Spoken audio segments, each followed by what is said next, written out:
Hello and welcome to another edition of the Consumer Quarter. I'm Simon Palin. On the show today, with the festive season around the corner, retailers have little to celebrate.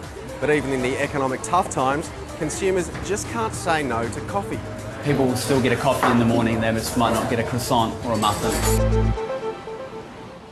First though, it's still a few weeks to go until Christmas, but at shopping centres around the country, Christmas decorations have been up since last month. And with the shopping season getting into full swing, consumers are being warned to think carefully about the presents they buy.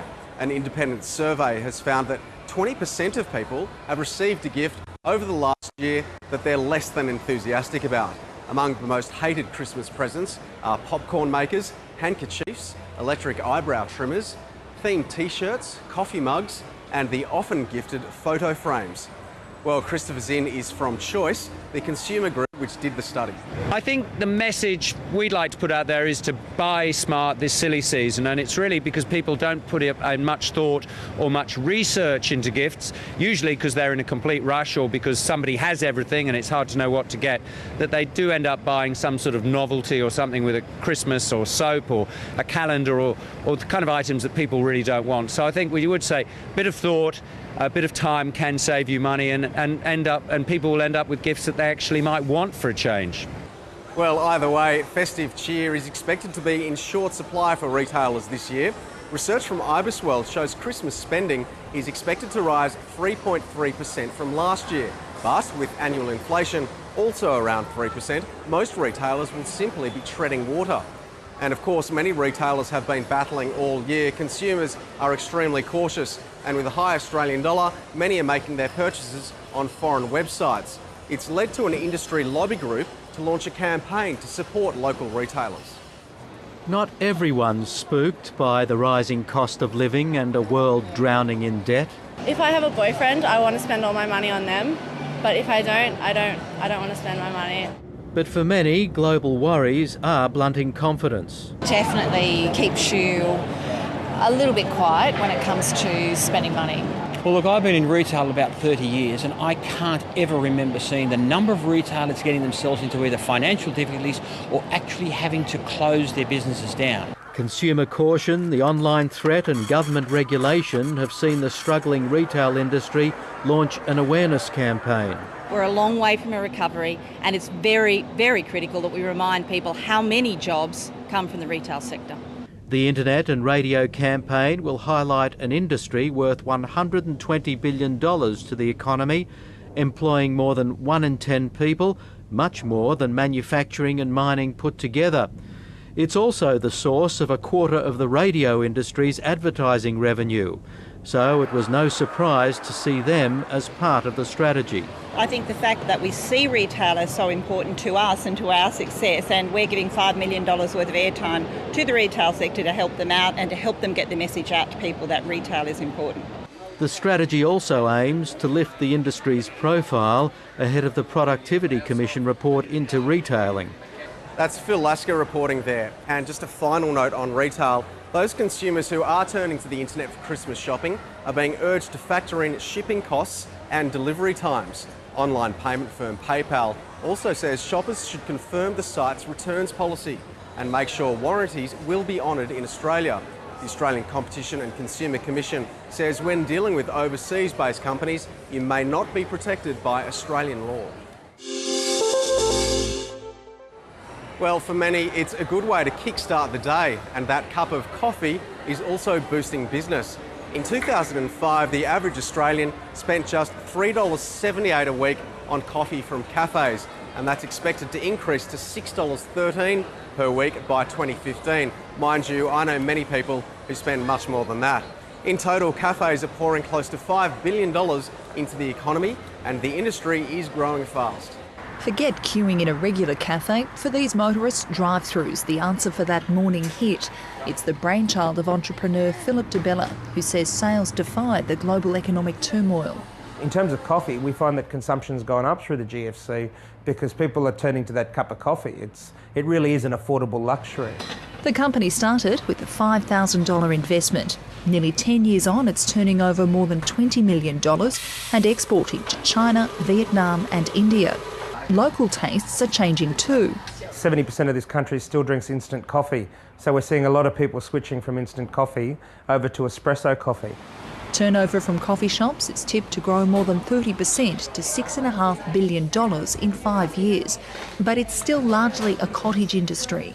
Even big chains such as McDonald's with their McCafe and Gloria Jean still control less than 5% of the market, so it really is about small independent operators. Even when big chains have tried to capture the Australian market like Starbucks, that they really have struggled.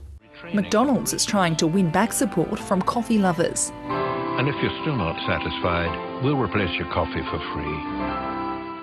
But even in small, busy cafes, boosting the bottom line isn't easy. People are still coming out, they're just not buying necessarily quite as much. So people will still get a coffee in the morning, they just might not get a croissant or a muffin.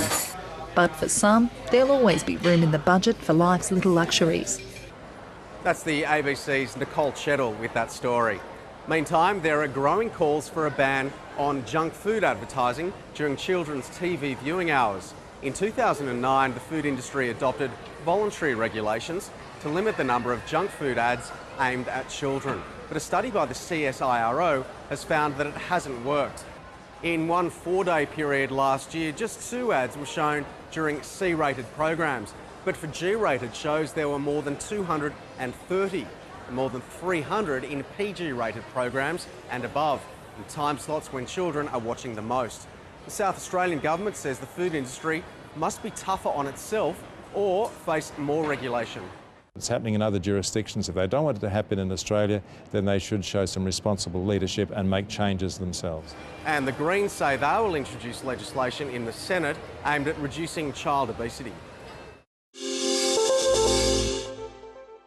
Well, international travellers will find flying much easier from 2013 with the removal of restrictions on carrying liquids on board aircraft.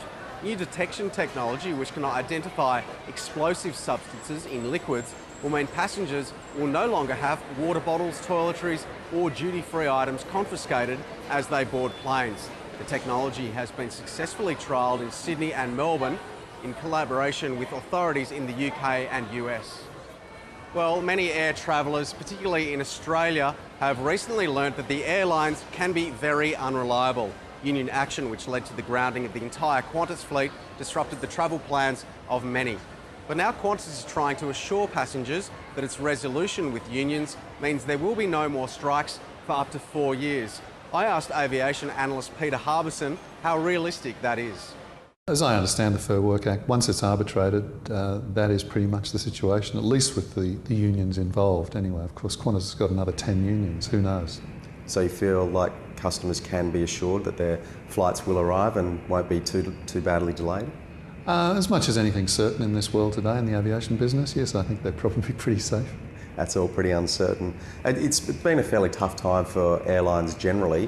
What do you think consumers can expect to see in terms of differences in the airlines offering and differences in the consumer experience of travelling? That again is really hard to pick. It's a very volatile industry, and for Qantas there are 2 different areas of it. One domestically, where they're extremely dominant, much more dominant really than any other company in Australia in their own particular area. They've got 2/3 of the market, and in some areas, the regional markets, they've actually got almost a monopoly. So there they do have a lot of control. When it gets to international, it's really not a Qantas picture. It's the foreign airlines, and I think the difference is that domestically, because Tiger's pretty much out of it now for some time anyway, you're going to see fares start to squeeze upwards. We've already started to see some of that. Internationally, if things get tough, I think we're going to see some very, very cheap fares coming up, potentially, because those seats are there. Australia's one of the few good markets, because our dollar's been so high and our economy's been reasonably good. They won't take those seats out quickly, and if people aren't rushing to fill them, prices have to come down to meet them. Okay, so potentially a little bit more expensive in the domestic front because Tiger Airways is out of the picture, possibly cheaper internationally. But what about the experience of flying? I mean, it used to be a much more glamorous thing than it is now. Yeah, I think you have to be fairly old to remember when flying was glamorous down the back of the bus.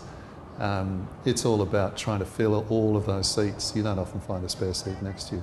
And I don't think that's going to improve much. I mean, as the only thing that probably will improve is they cost a bit less, but the comfort factor is not going to improve a whole lot.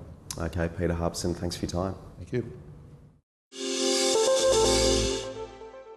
And finally, whether you love them or hate them, Harley-Davidson motorbikes have made big inroads around the world.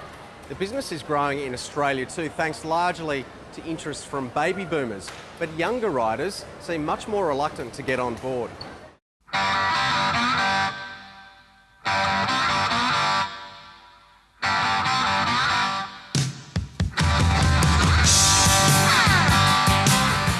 Considered the bad boy's choice, Harley-Davidson's first brought into life 109 years ago in Milwaukee, USA, and are now known throughout the world.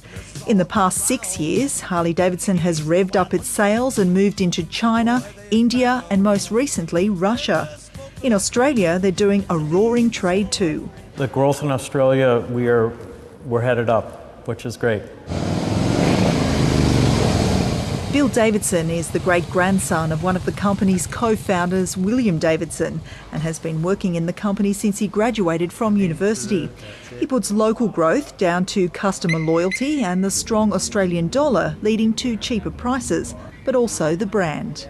It's much more than a motorcycle. It's a lifestyle, it's an experience, and the camaraderie amongst other riders, and people develop great friendships, you know, going to the rallies and so forth. It's just a great part of owning a Harley-Davidson is that whole lifestyle. The company forecasts sales of the bike should be close to 7,000 in Australia and New Zealand this year alone. Some will go to women as the number of female riders has doubled in the past 10 years. The challenge now is to win over the 18 to 35-year-old market. Using their smarts and marketing, realise they've got to get a younger buyer back in and a new core buyer for the next 25 or 30 years. That's got to happen. Younger, but still willing to live the dream and pay for the privilege. That's Tracy Kirkland reporting there, and that's all for this edition of the Consumer Quarter. Thanks for joining us. If you've got any story ideas or feedback, please feel free to get in touch on Facebook. Search for the Consumer Quarter page and click like if you want to be kept up to date. And I'll see you next time.